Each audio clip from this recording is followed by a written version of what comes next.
As part of your functions, job functions, did you receive a blood specimen from the Dubuque Police Department on or about January 30th of this year? Yes, it was received into the laboratory on January 31st. Okay. From whom was that specimen taken? The name on the specimen was Tyler Dazey.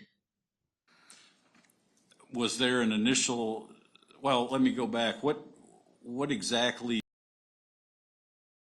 screening? What is your function? In this case, I confirmed the drugs present in the urine, or I'm sorry, in the blood. So that is part of your job. You test the blood, and what are you testing for? We test for controlled substances in the blood. Okay. Was there an initial screening done on that specimen before you received it? Yes, there was. What's the purpose of the initial screening? The initial screening is done in the laboratory to give an idea of what additional testing it may require. Would it be safe to say that if you had an initial screening, came up with nothing, that there would be no further testing? Yes. And if you come up positive on certain things on the initial screening, then it comes on to you for confirmation screening? That's correct. Okay. Is there anything else in terms of a description of confirmation screening in terms of what you do? I don't understand what you're asking. Well, I'm just saying, what exactly is confirmation screening? A confirmation screening, we use that initial screening test results to know what type of confirmation to run, and then we confirm any drugs that showed up in the initial screening. And you did, in fact, do the testing and screening, the confirmation screening? Yes, I did the confirmation screening. Okay. Did you prepare a report indicating what your findings are? Yes, I did. And that would be Exhibit 31, Your Honor. I'd move to admit that. Any objection? No, Your Honor. 31 is admitted. Could you explain to the jury here what your findings were? Yes, I have my report that I'd like to refer to so I don't misstate any of the numbers. You may. I found the presence of 11 nor 9-carboxy delta 8 tetrahydrocannabinol greater than 250, which was our highest calibrator. I found the presence of delta 8 tetrahydrocannabinol at 14 nanograms per milliliter. I found the presence of 11 nor 9-carboxy delta 9 tetrahydrocannabinol, concentration of 9 nanograms per mil. I confirmed delta 9 tetrahydrocannabinol at 5 nanograms per mil and confirmed the presence of delta 10 tetrahydrocannabinol and hexahydrocannabinol. Are those all isomers of THC or variants of THC? They're isomers of THC and metabolites of THC. So in layman's terms, basically you're saying that this person consumed THC of various sources or from various sources? Yes. The numbers that you found, do they indicate heavy use, light use, or can you tell that at all? It really varies in these type of levels. In a naive user could indicate recent use, but in a chronic user, these numbers can hang around for several days. Could you explain the variations in these isomers of THC? What exactly are they?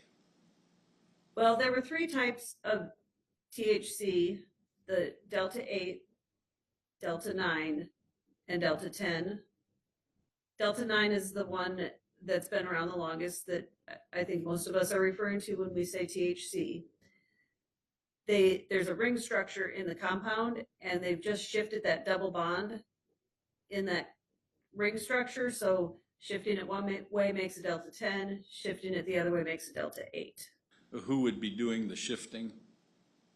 It does occur naturally in the plant, but in very small quantities, so it is more than likely made in a laboratory somewhere.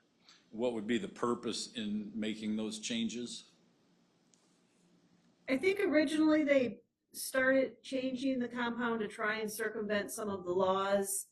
Some of those compounds have become popular because they give a slightly different effect in the high. Would it be fair to say that some of those variants were lab created for the gummies and those sorts of things that are now being marketed? Yes. Did you also test for opiates, fentanyl, amphetamines, barbiturates, and other harder drugs? That was tested for in the screening test. And what was the results of that? Those were negative. So it'd be safe to say that Mr. Dazey did not consume any of those other drugs. Is that correct? That's correct. Thank you. I don't have anything further. Cross-examination?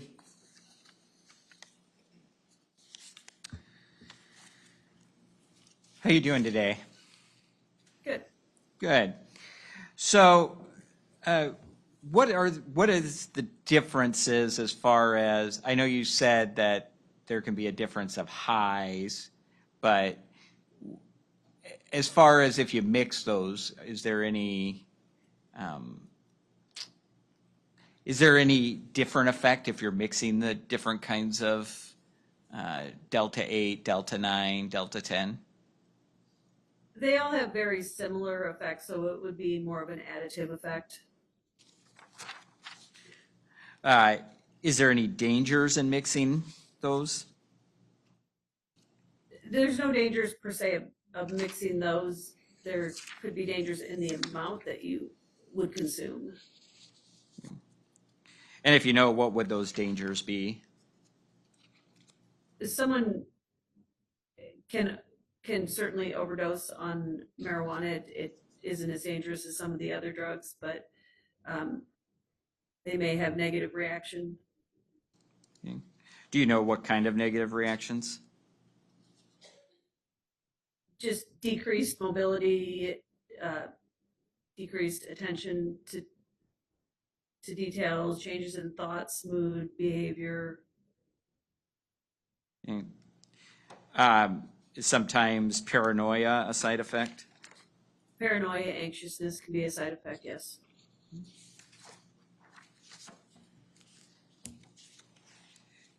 And when they say tetrahydrocannabinol, what does that mean?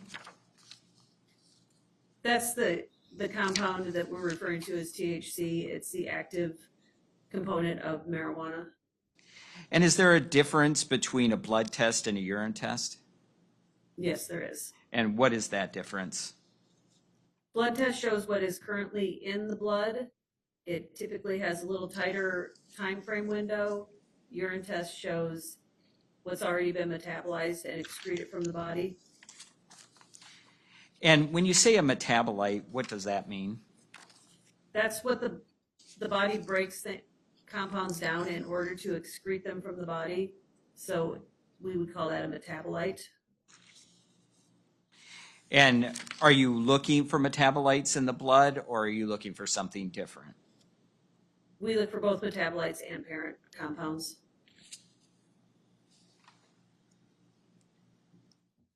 No further questions. Mr. Nelson, anything else for this witness? Yes, you didn't find any dangerous levels in the specimen that you tested, did you? No, I did not. Thank you. Nothing further.